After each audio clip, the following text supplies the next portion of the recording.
তোমায় যত গল্প বলার ছিল, তোমায় যত গল্প বলার ছিল, সব পাপড়ি হয়ে গাছের পাশে ছড়িয়ে রয়েছিল।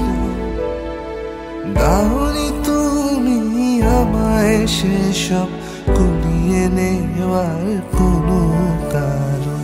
প্রেমে পড়া বারণ, কারণে অকারণ। ওই মায়া চোখে চোখ রাখলেও ফিরে তাকানো বারণ। প্রেমে পড়া বারণ, কারণে অকারণ। আঙুলে আঙুল রাখলে হাত ধরা